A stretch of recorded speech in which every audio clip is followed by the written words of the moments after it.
Iowa Debris and Jennifer Lopez on talent.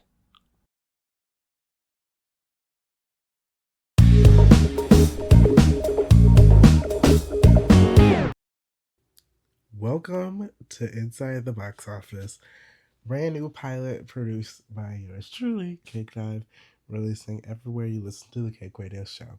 This week, we're talking about Wicked, we're talking about Gladiator 2, we're also going to be talking about some Red One stuff here and there, so let's just dig into it.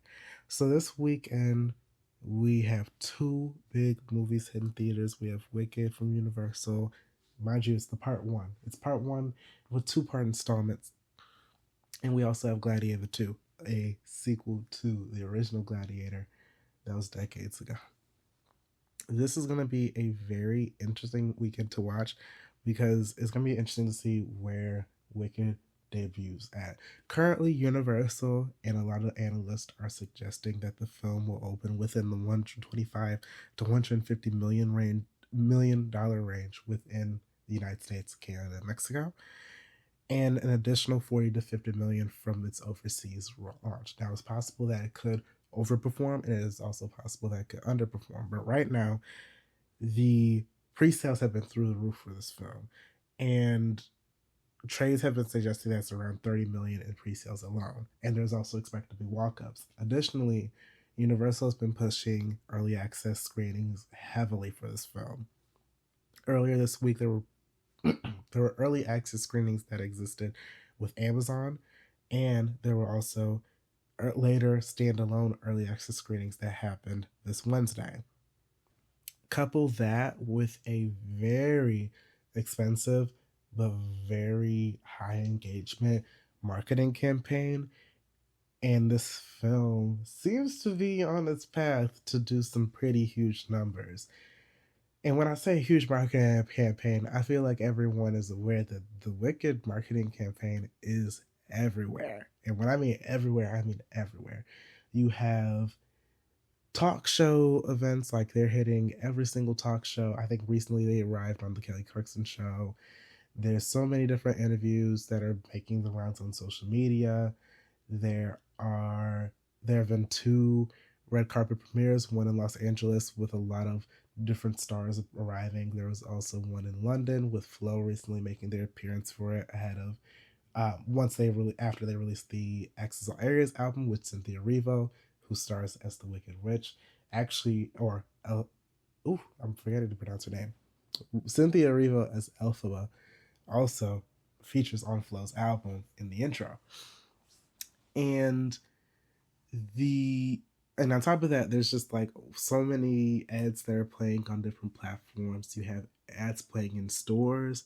You have ads playing in. There recently was a push ad campaign that existed for Snapchat. So for adults who have Snapchat and open the app and look in their chats, a snap and story will be sent promoting the film. There's toys that have released, and some of those toys have been recalled because a certain website was printed that does not link to the Wicked movie website, but links to something else, which I cannot discuss on YouTube or listening platforms. There's so much merchandise that's being sold. There's so much merchandise that's being offered, and so many ads that are rolling across the country and across the world that essentially make it very difficult for someone to be out of the know that Wicked is coming out and to see it in theaters. It's all going to be a question about how many people end up seeing it in theaters and if this will be a big box office event. Additionally, Universal is planning to make this a big box office event throughout the rest of the year and then some, because they just announced recently that this December they will be doing sing-along screenings for the film in December near Christmas time. So a lot of people, and I've seen a lot of TikToks roll in already of people trying to sing during their screenings opening weekend. If you're going to be singing or mouthing the words, because I've already seen some people say on TikTok that is just as bad as, if not worse than they were thinking, y'all need to skip these screenings and y'all need to wait until Christmas for these for these Christmas screenings, these sing-along screenings that will be releasing this holiday season.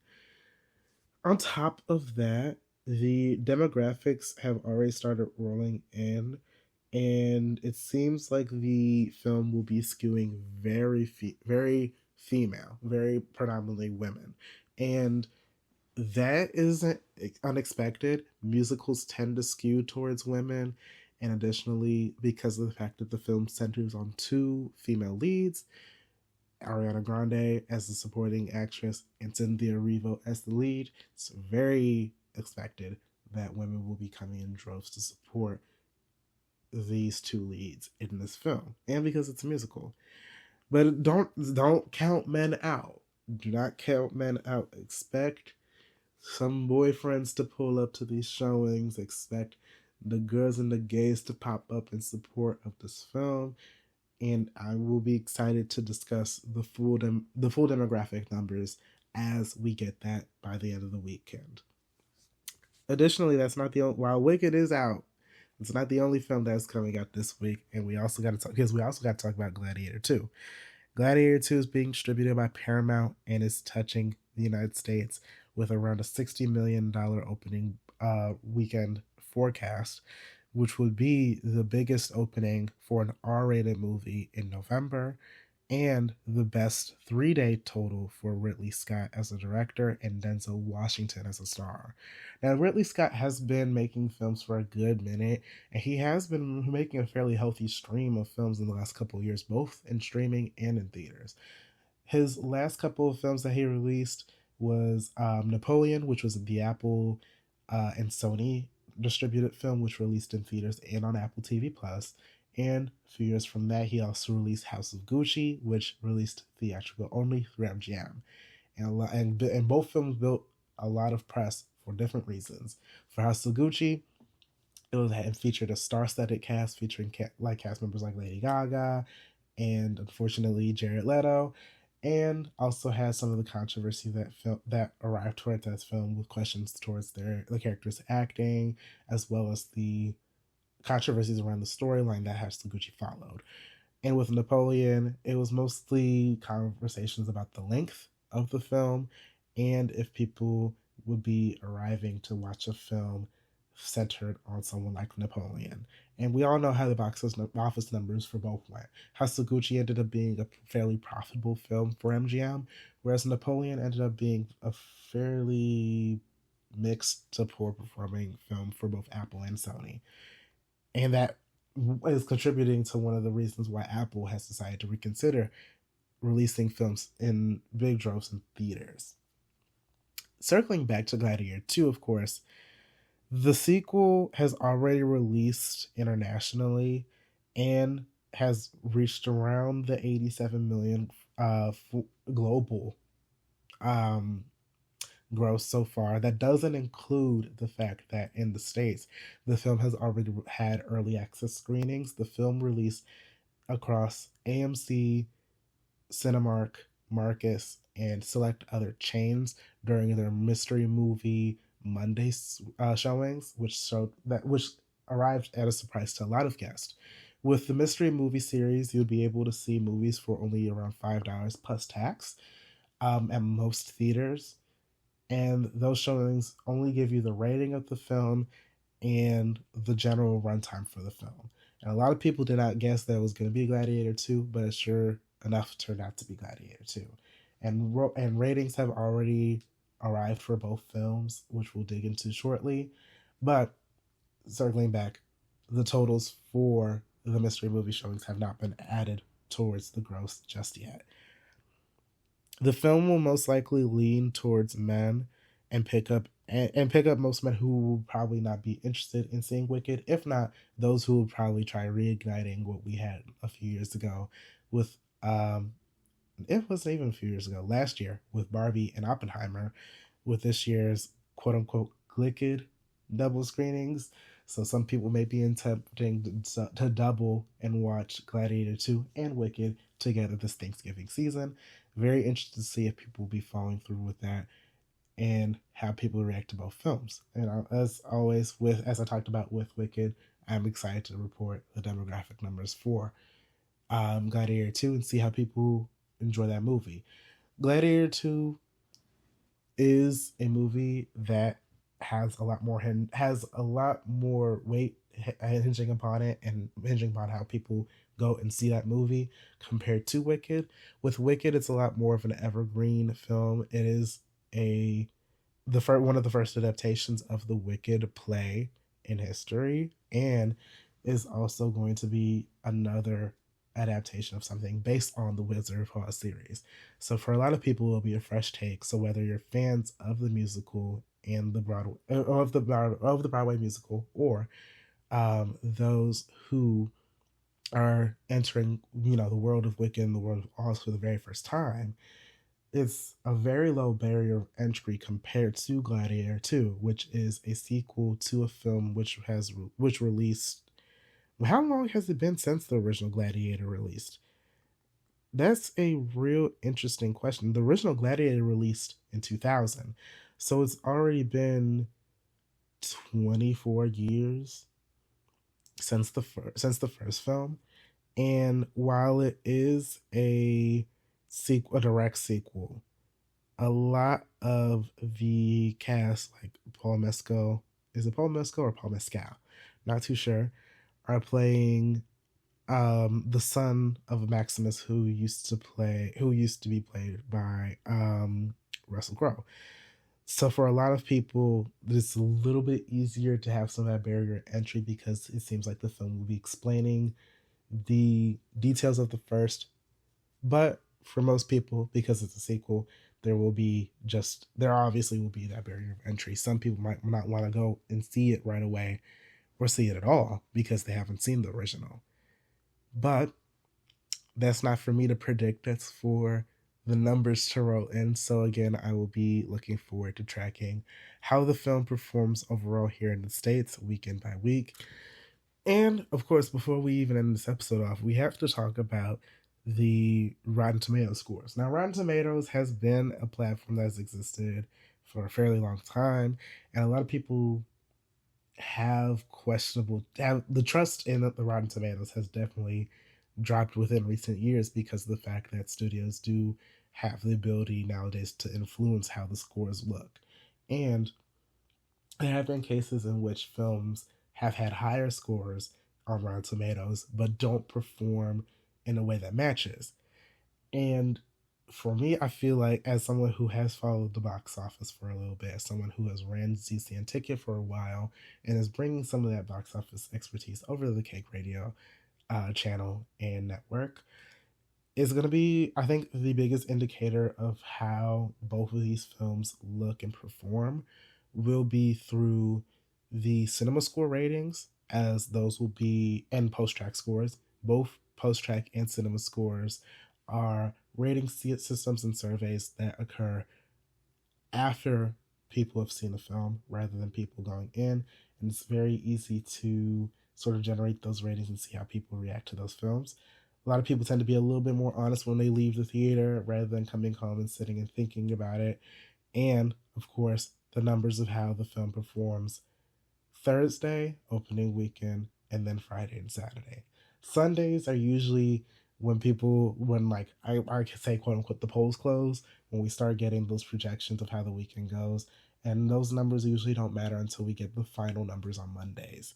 So it's very important to wait and see how the numbers perform, but you do get a good indicator about how audiences feel about a film based off of how walk-ups react and how those cinema score and post-track ratings go.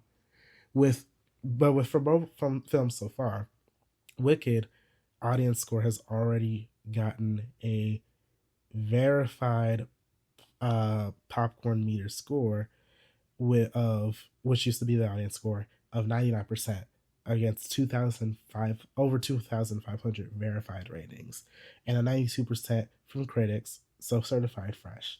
So far, a lot of people are already enjoying the film, and it seems to already be a hit with audiences. So we'll be looking forward to see how this film holds up both this weekend and weekend to weekend, of course. And with Gladiator, while the popcorn meter and audience score has not arrived for the film just yet, it has generated 74% against 210 reviews from critics. So it is certified fresh, but some people are enjoying it a little. It seems generally that it has a little bit more mixed ratings compared to the first for sure. The original film, the of Gladiator, which released in 2000, had a 80% Rotten Tomatoes score, so it was still certified fresh, and generally an 87% popcorn meter around 250,000 ratings. Now, granted, that rating from audiences has been throughout the 24 years that film has been out, so take that with a grain of salt.